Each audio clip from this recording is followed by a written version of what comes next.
listen, concept of dominance. Concept of dominance. Fine. Listen carefully.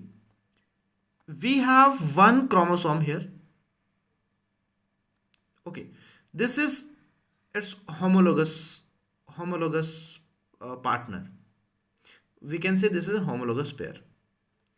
Guys, we know today DNA is present there in chromosome. जो gene है वो DNA का ही segment है.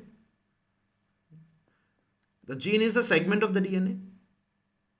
If I am talking about one thing, that capital T and small t, this is tall, and today we say capital T is dominant and small t is recessive. What is the concept behind it? If I am saying this segment of the DNA is getting transcribed to make RNA, that to be very precise mRNA, and this mRNA will further get translated to make a protein. Guys, this protein will get converted into, say, enzyme or that product there.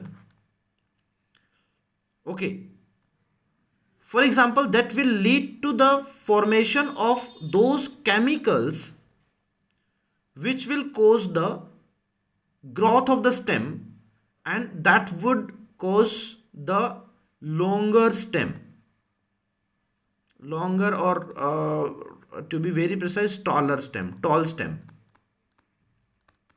This is what we will say this gene got expressed. Beta, expression of a gene means expression of a gene means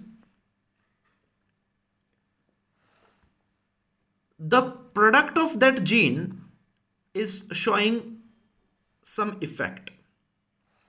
This gene is making a product, and then that product is showing its effect in the form of physiochemical reactions there. Okay, so I called it T because it expressed now. Now we are saying, guys, small t is suppressed by capital T. No. What happens actually? Try to understand. Try to understand. We have the same segment because it is homologous, the same DNA here. Now, guys, something happened, some changes happened there in the DNA. It should happen the same way that mRNA should be formed, what we were expecting. And this mRNA should make a protein normally.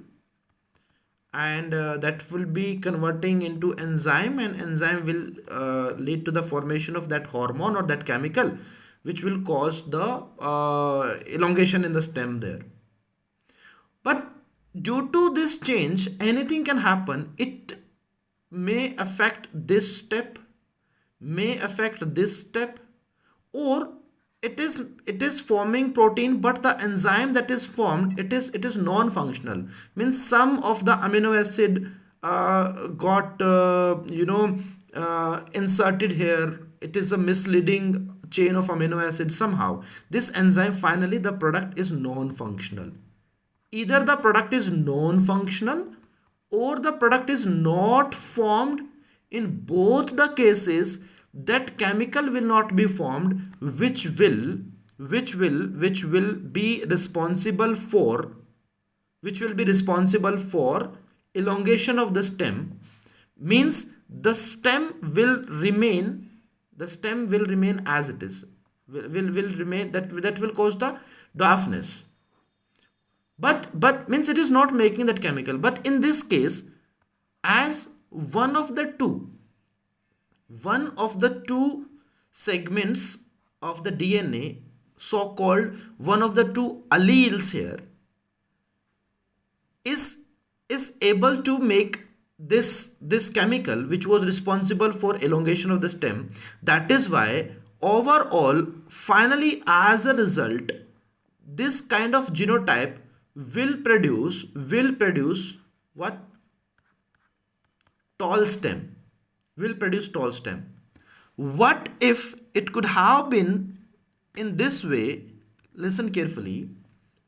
What if it could have been this way, that this is one, another, both are small t, means neither from this nor from this allele, means we are not getting functional enzyme, that functional enzyme is missing.